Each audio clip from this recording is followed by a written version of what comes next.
नगर परिषद कार्यालय के फर्स्ट फ्लोर पर स्थापित की गई एंटी करप्शन ब्यूरो की चौकी में शुक्रवार को जयपुर मुख्यालय से आए एसीबी के डीआईजी कालूराम रावत ने कार्यालय का निरीक्षण किया। साथ ही कर्मचारियों को उचित दिशा निर्देश देते हुए एक जन संवाद कार्यक्रम का भी आयोजन किया गया, जिसमें शहर के प्रमुख जनप्रतिनिधियों के साथ साथ उद्योगपति और आम लोगों से भ्रष्टाचार पर चर्चा की गई। जनसंवाद में आए हुए सभी लोगों को डीआईजी कालूराम रावत ने बताया कि भिवाड़ी में भ्रष्टाचार के बढ़ते मामलों को देखते हुए यहाँ पर भी सरकार ने एक चौकी स्थापित करने की स्वीकृति प्रदान की है। एसीबी के एडिशनल एसपी रैंक के अधिकारी यहां पर बैठेंगे। साथ ही एसीबी कार्यालय में कर्मचारियों ने काम करना भी शुरू कर दिया है। एडीजी कालूराम रावत ने लोगों से कहा कि किसी भी सरकारी या प्राइवेट महकमे में कोई भी अधिकारी रिश्वत लेता है तो उसकी एसीबी कार्यालय में आकर शिकायत दर्ज करवाई जा सकती है। शिकायत दर्ज करने वाले व्यक्ति का नाम गोपनीय रखा जाता है। साथ ही संबंधित अधिकारी के पास उसके अटके हुए कामों को भी प्राथमिकता से पूरा करवाया जाता है। भिवाड़ी में एसीबी की चौकी खुलने से अब भ्रष्टाचार के मामलों पर काफी हद तक अंकुश लग जाएगा। इस दौरान कार्यालय में आए स्थानीय नागरिक देवी पटेल ने डीआईजी से शिकायत करते हुए कहा कि भिवाड़ी में भ्रष्टाचार दो तरह से किया जा रहा है। एक तो अधिकारी किसी काम की एवज में सीधे रिश्वत की डिमांड करते हैं, दूसरा नगर परिषद सहित अनेक विभागों में बैठे अधिकारी किसी भी काम की स्वीकृति देते हैं और उसका बजट पास करवा लेते हैं।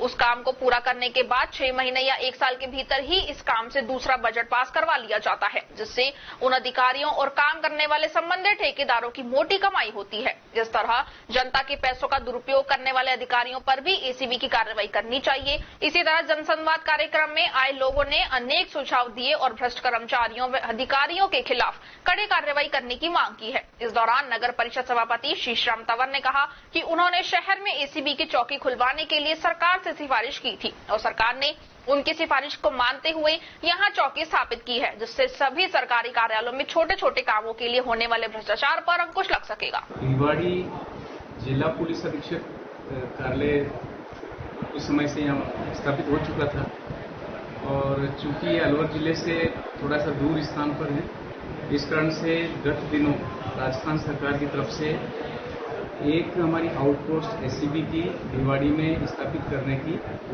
स्वीकृति आई थी। उसी क्रम में गत दिनों श्री परमेश्वर लाल जी डिप्टी एसपी और इनके स्टाफ का अलवर में जो एक्स्ट्रा हमारी यूनिट थी उसको यहाँ पर स्थापित किया गया। यहाँ पर नगर परिषद की तरफ से जो उनको स्थान उपलब्ध करा है वहाँ पर अपना कार्यालय उन्होंने संचालित किया है।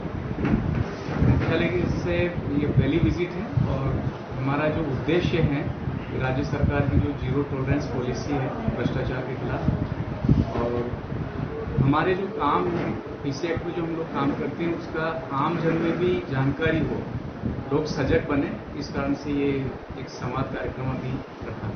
सर, यहाँ कितना कौन से लेवल के अधिकारी यहाँ पर बैठेंगे, कितने का स्टाफ काम करेगा? अभी डिप्टी एसपी है श्री परमेश्वर जी और जितना स्टाफ एक आउटपोस्ट में हमारा सैंक्शन होता है वो सारा स्टाफ यहाँ पर।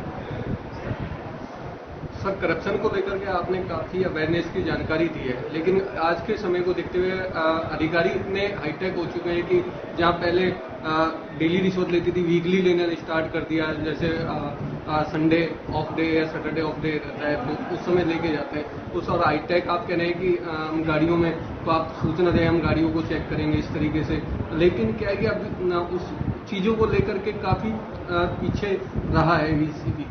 अभी में बहरोड में भी आपने कार्रवाई करी अधिकारियों को पीएचडी के अधिकारियों को लेकर के। राज्य सरकार की तरफ से एसीबी को एक स्वतंत्र रूप से काम करने की पूरे विधि काम करने के लिए स्वतंत्र रखा हुआ है। दूसरा टोल फ्री नंबर है 1064 कभी भी कोई भी पीड़ित व्यक्ति 24 घंटे ये जो हेल्पलाइन है वो रहती है, कभी भी कोई भी व्यक्ति इस पर फोन करके अपनी बात बता सकता है।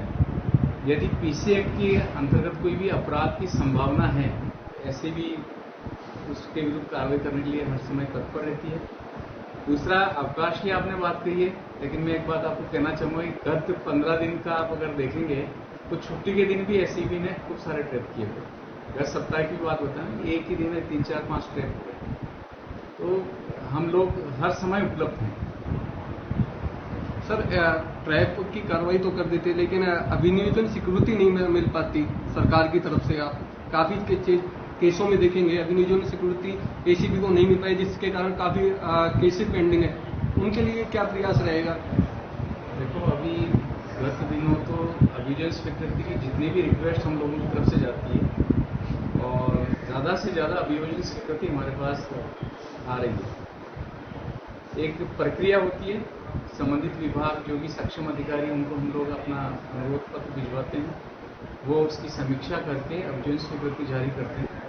प्रक्रिया में समय लगता है, लेकिन अग्निजोन स्वीकृतियाँ प्राप्त हो रही है। कितना समय लगता है सर? लॉ में जो बना हुआ है प्रक्रिया, उसमें कि 3 महीना कम से कम वो अपना टाइम ले सकते हैं संबंधित अधिकारी। और हमारे अनुसंधान अधिकारी को भी वो अगर उनके विवेचना करने में किस तरह का कोई संदेह डाउट है, तभी उनको कॉल कर सकते हैं और इस प्रक्रिया को